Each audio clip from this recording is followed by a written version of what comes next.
What's going on, everyone? Welcome to the Northern MX channel. I'm going to be continuing my build of the 125 in this video. So let's go to the bench and see what we got here.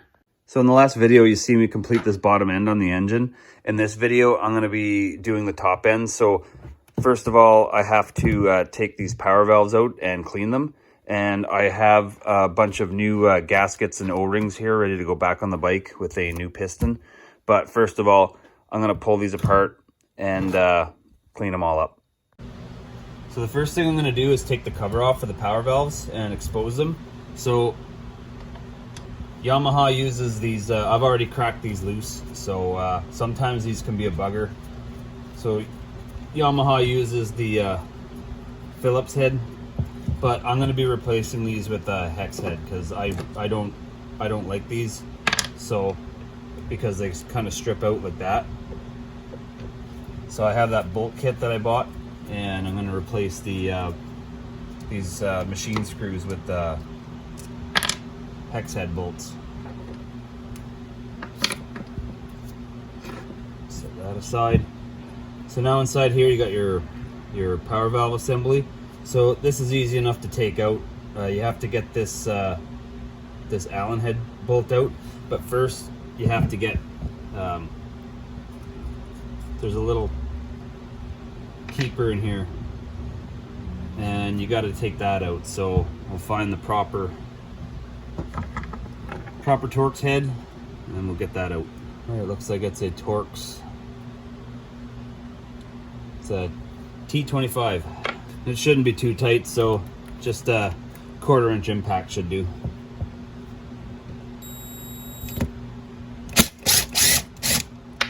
So that should come right out. And then you should be able to pop the keeper out with a screwdriver or something.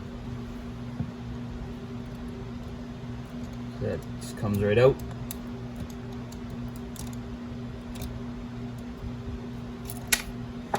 Pop that keeper right out. Now you can pull your power valve out. But first of all, you have to take this little guy out first. If I had to guess, I'd say that it's metric. This one says 3, so I'm assuming that's a 3 mil.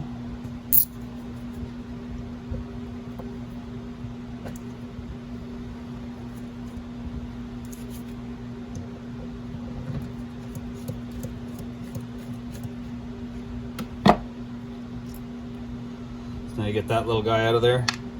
Now the shaft should be able to slide right out. So now you should be able to pull from this side and just pull the shaft right out of there. And make note of where these bushings go and how the springs go, and I'll be able to review my video footage and see which way they go, but these springs do have a certain way that they go in.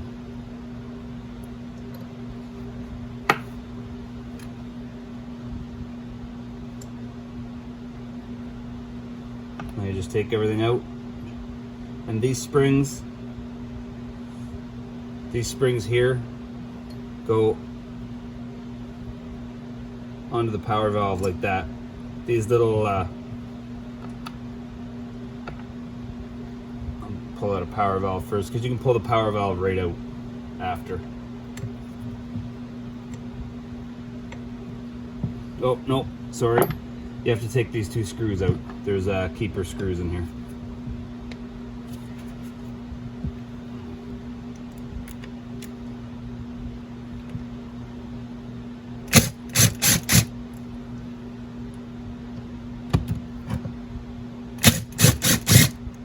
If you're going to use an impact like I just did on these, make sure you have good force going forward, because that's why I don't like these, because these Phillips tend to strip. I don't really like when manufacturers use them. It's not my favorite. But so now I got 2 little washers in there. So it's easiest just to take them out with a magnet. It doesn't matter which way these go in, they're identical. So now you can pull your power valves right out. And so now you got that there. It does matter which way they go in, so you'll see that this one here, when it's inside, the curvature goes with the bore of the piston, or the bore of the cylinder, sorry. So you got to just be careful of that. Make sure that goes in properly when you put it back in. And these springs go on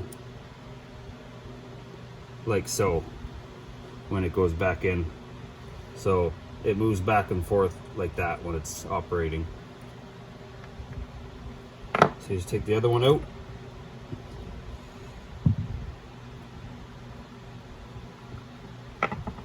And then your power valve assembly is completely disassembled. Now you can go ahead and clean your cylinder up.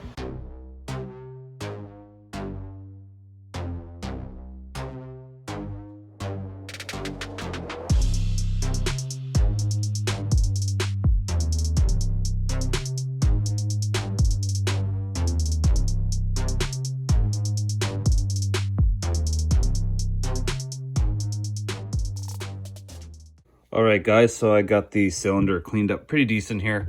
The best thing to do with these is definitely to vapor blast them, but I don't have access to that. So the inside came out pretty good. I just used some brake clean in there, and now I'm ready to put my power valve pieces back in. But first of all, I'm going to give this just a light quick hone. So I'm going to get out the hone right now and just do a quick once over on it. This isn't a how-to, this is just something I do really quickly, just something to put the little bit of cross hatching in just to hold oil, and it works pretty good. I haven't had any issues. I did it to my 86 CR80, and I had that thing screaming pretty good last summer, and everything held together, so it seems to work pretty good.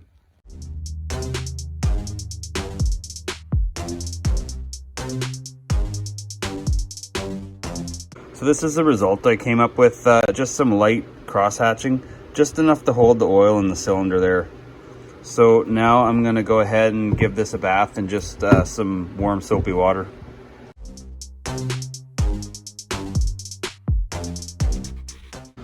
Alright, so I got the cylinder looking pretty fresh here. So what I did notice when I took this power valve assembly out is I didn't have to take a seal out. I'm pretty sure there should be a seal there. This Tusk kit comes with one, so I'll definitely put that back when I put this back together. So now I can probably start putting the power valve assembly back together now. All right, so now I'm going to go ahead and start putting my power valve assembly back in. So first of all, you'll start with the power valves, and you want to make sure that these little tabs are facing inside together like this, because you can see the shape of the power valves will go with the cylinder shape. So you want to put those back in, but you want to use some, definitely use some assembly lube when you put these back in. So just make them operate nice and smooth when it first starts up. So that'll be the left one there.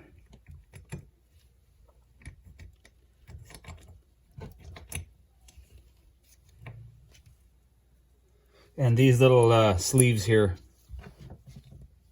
you'll have to kind of line them up in there. So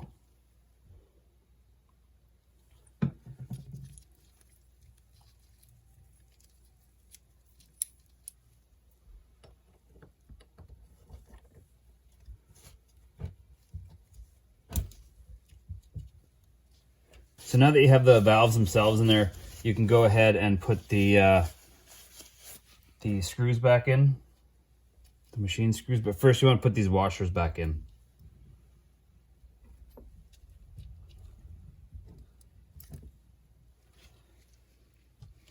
And then I'll use a touch of blue Loctite on the screws.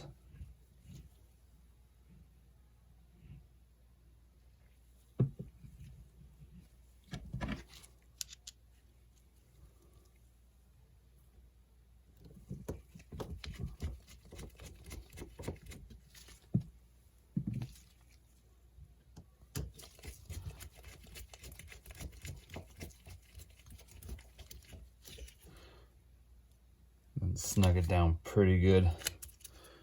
I'll give it another little turn with my ratchet here.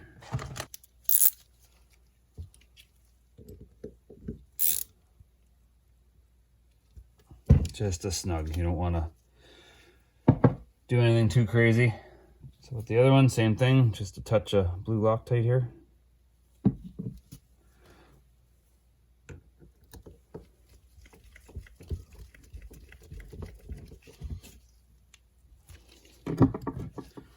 Again, another little snug.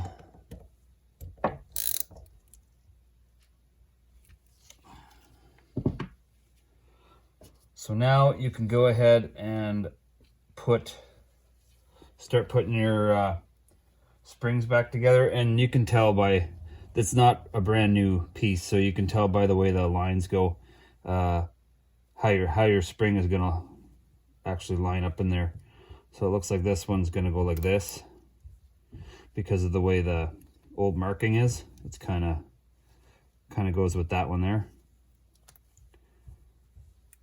And you want to line your other spring up, which this side it's a straight piece, so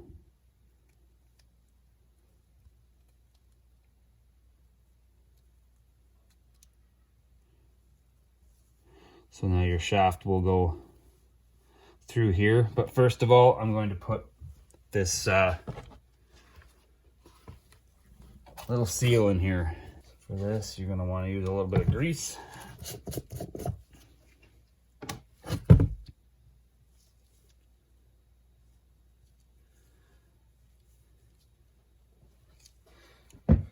Press it on in there. And as always, the spring side is going to go on this way so that you can keep the oil in there. Spring side is usually to the side of whatever you want to keep in there. I press the little seals in like this. I usually use a little 1/4 inch driver because it's got a blunt end, so you're not going to hurt anything when you try and press it in.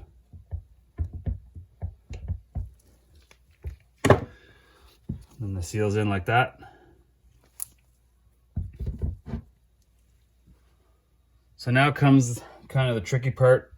So what you probably want to do is take your take the shaft here, and you want to kind of set it in and kind of just feed it in as you go. So you'll feed it in a bit, put one of these spacers in, feed it in a bit more, put your spring assembly in, and then feed it in a little bit more to put your next spacer in. And then you could probably just line it up after. Again, you want to use a little bit of assembly lube.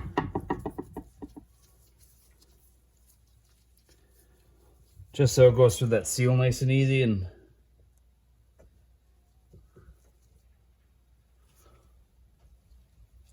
so now you go your spacer, push it through a little bit so everything sits for you.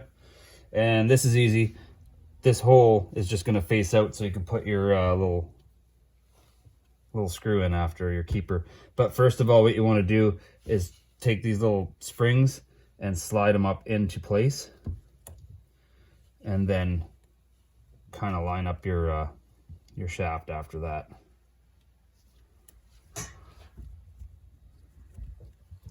Just like so. Now you do your next spacer.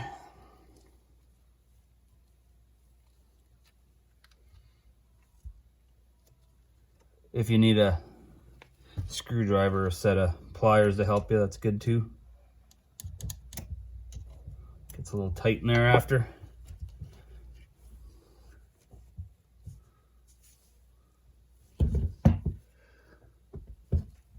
Now you should be able to just turn. The shaft from this side by hand. If you need to, you can put a little wrench in there or something, but you need to make sure that hole is lined up. Right there, you see how the holes line up for you. So again, this one here, we'll put a little bit more blue Loctite on it. And then we'll put it back in.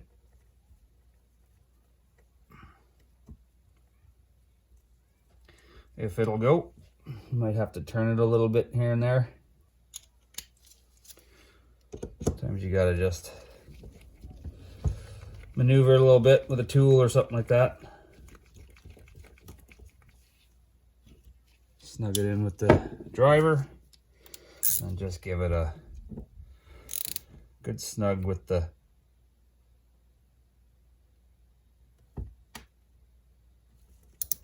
ratchet after, in my case.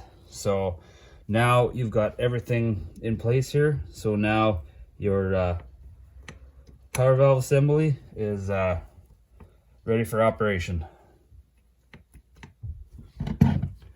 So the only thing left to do is put your keeper in there and then your bolt. So you want to put it in exactly how you took it out. You can usually look and there's little markings on the keeper. So that would tell me that it was facing out this way and it went in between these two grooves. So you gotta fit it in between the groove of the power valve shaft there. So now you got that in. Now you take your Torx head and you just go ahead and put that in there. Again, this is a T25.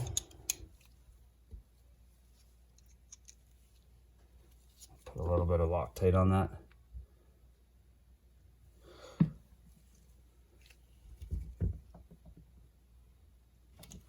Now you just put it in there.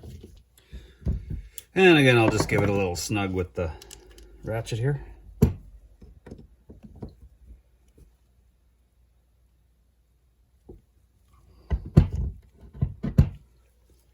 So now we got the power valves working nice and smooth. So now we're ready to put this cylinder back onto the engine. One thing I'll note is I'll keep this spacer and this bolt on the power valve itself just so I don't lose it. All right, so I was about to take the cylinder and start getting it ready to put back on, get the piston on and everything like that, but I noticed that this dowel was missing here. So it's not in the case and it's not in the bottom of the cylinder. So I went through all my bags here looking for parts, and then I decided to go back and look at my footage of taking it apart, which is why it's always a good idea to do that, kind of film yourself throughout the process, because when I took this off initially, I noticed that this was missing. It was not in there, and it was not in there. So somebody put this together with just one dowel. Like, I strongly recommend not to do that, because that gives you the opportunity for your cylinder to move independently of your case. That's the reason for the doweling. So now I have to put this video on hold and I have to wait for parts to come in. Okay, so it's sometime later and I did get the dowel in the mail. Rocky Mountain sent this out right away. They do really well for shipping. I'm quite a ways away from them, and they got this to me in probably about 4 days, which is really good because we're really a long ways away. So now I can go ahead and put this dowel in, and then I can start putting this top end back on. So now I'll get this dowel out here and put some anti-seize on it. And when I put this back on, I'm gonna put some grease on here. That helps when you're taking the top end back apart. It helps release the gasket from the case, so you're not scraping too much gasket material off. And I'm going to do the same with the bottom of the cylinder itself.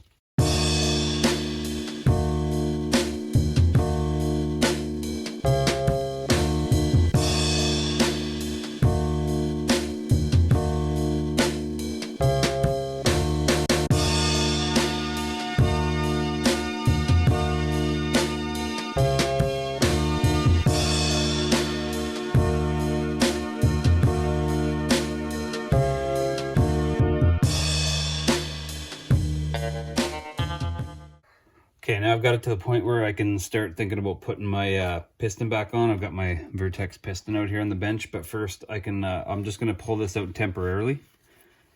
You wanna keep this in while you're doing this next process, but take it out for now, just so I can bring the bring the crank out a little bit. Just like so, and then you put this back in. Just because when you're putting these little clips in, you do not want anything going down in your bottom end there.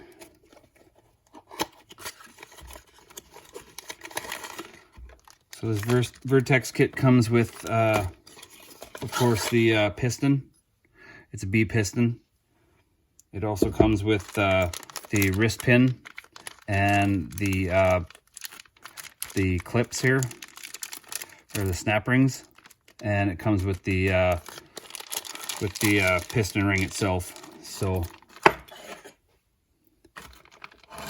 this is easy enough to install. There's tons and tons of videos out here, but I'll go through it quickly. You'll see right here,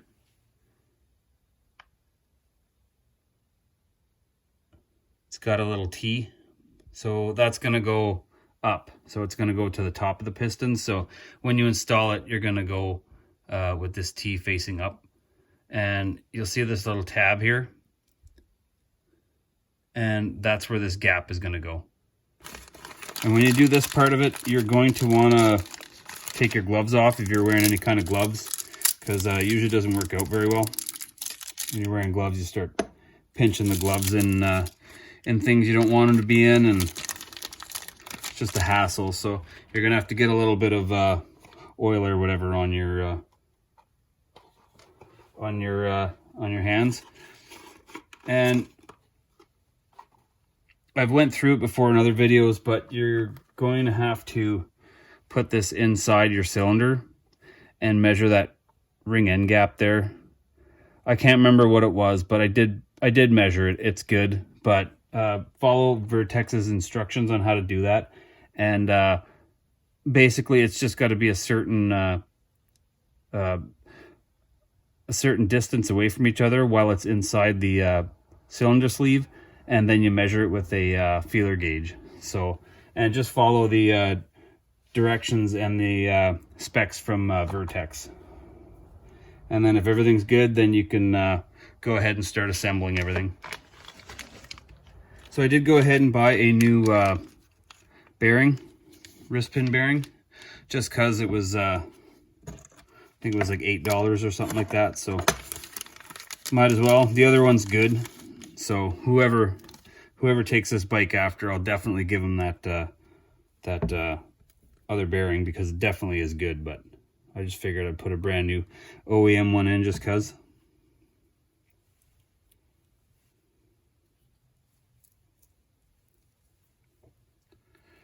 Just put your bearings in like that. Then you always want to put one. You want to put one snap ring in. I'm probably going to put it in this side here, so that I can install it just like this and put the wrist pin through here. So when you install these, you want to do the arrow to the exhaust. So you'll have these two holes drilled on the Vertex. That's for expansion, contraction for heat. But this arrow came from when the old one came out. This one was pointing at the exhaust, and I'm certain that this one here points at the exhaust too. They usually don't point at the intake, and this little tab here usually doesn't point to the front of the cylinder. It usually points to the back. So when you put your ring on and then compress it in so that the two little tabs meet, it's usually at the rear of the piston. So always check with your manufacturer's instructions. So this Vertex comes with instructions on which way to put it. I'm going to double check it, but that's generally how it goes.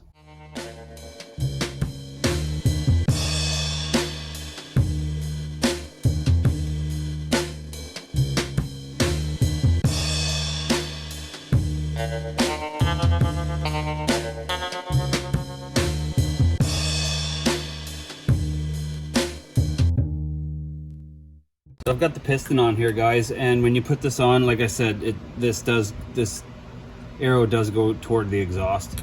So now I'm ready to put the cylinder on. So I've got my gasket in. I've double checked these snap rings to make absolutely sure that they are seated and fully in there.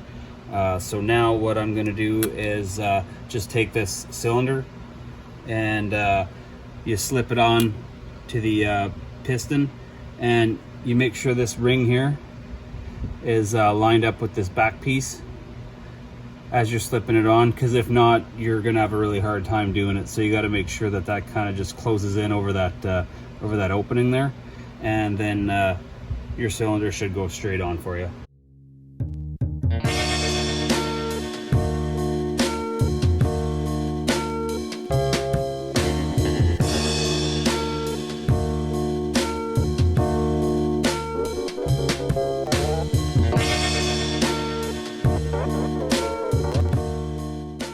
Right, so now we've got the cylinder on. So I'm gonna go look for the torque spec here, and the only one I won't be able to really torque down is this one under here where the power valve assembly is. That's not a big deal. You can kind of just tighten it in by hand, but I'm gonna find the torque spec for the rest of these. They don't have to be that tight. I think it's probably no more than like 20 to 30 foot-pounds or something like that. So it's not really tight. And then after I'm done that, I'm going to go ahead and put the power valve linkage back on. All right, so the torque spec on these nuts is actually, it's only 22 foot-pounds. So you want to go in like a crisscross pattern and just snug them down until you get your torque spec there. And in this one's case, you need some kind of a special tool or a crow's foot or something like that. I don't have one, so I'm just going to torque it down with a 12 mil wrench. That's what these are. They're 12 millimeters. So we'll just torque it down and then continue on putting the head on.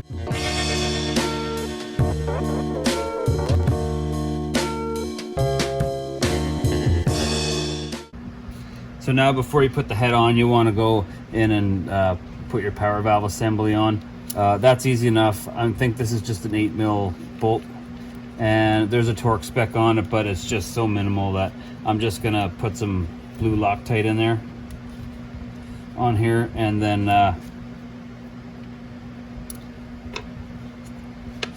tighten it in. So what you'll have to do probably is just bring it over, and you probably have to pull up just a touch just to get it on there.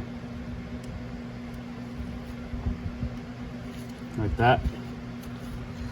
But before you do that, you want to keep your spacer in there.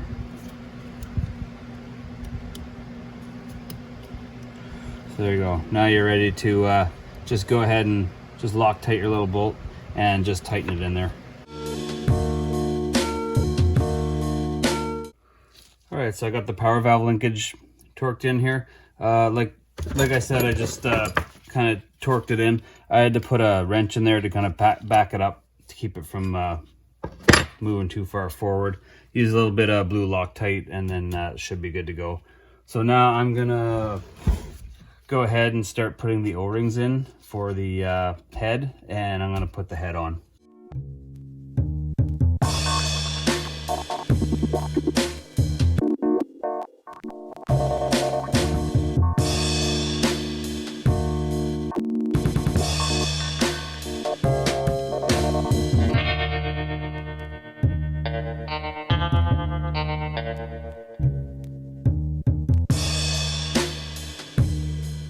So that's it there, guys. You just torque it on in a crisscross pattern up to 20 foot-pounds, and then I put the spark plug in here. So after that, you're pretty much done your engine build. I'm pretty much done with this. Only thing is, you know, just a couple of covers, like the cover for the power valve assembly and the cover for the water pump with the gasket.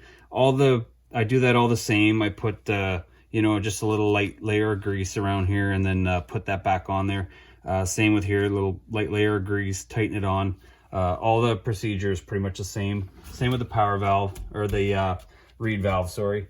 You just put light bit of grease on there and install it. All this stuff is pretty straightforward. This cover here, I think I'm gonna like paint it or do something nice with it. So I'm just gonna time lapse the rest of this just because I've got some stuff powder coated, so I kind of want to do a bit of a reveal after I'm done putting this all together. Like I said, all this rest of this stuff is just really straightforward to do.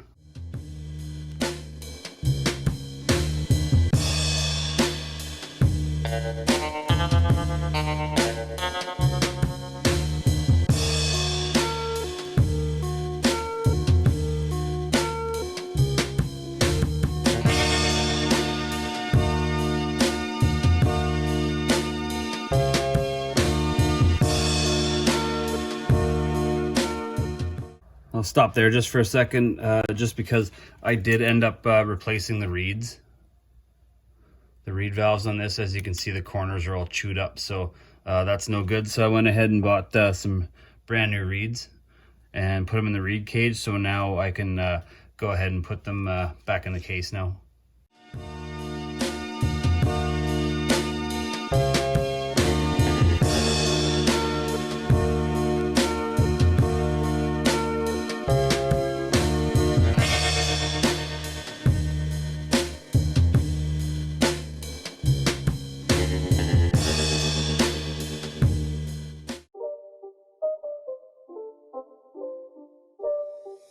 It's not a game, it's a rich thing.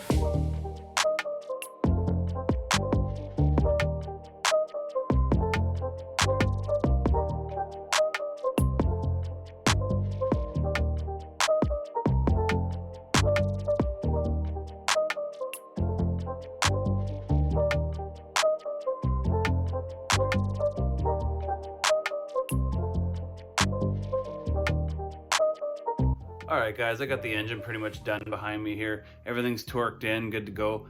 There's a few little cosmetic things that need to happen before it goes into the frame, and there's a few other things that need to happen to the frame before I even put the engine back in. So if you guys want to see that and you're new to the channel, make sure you hit the subscribe button, hit the notifications bell, and as always, thanks for watching, and we'll see you in the next one.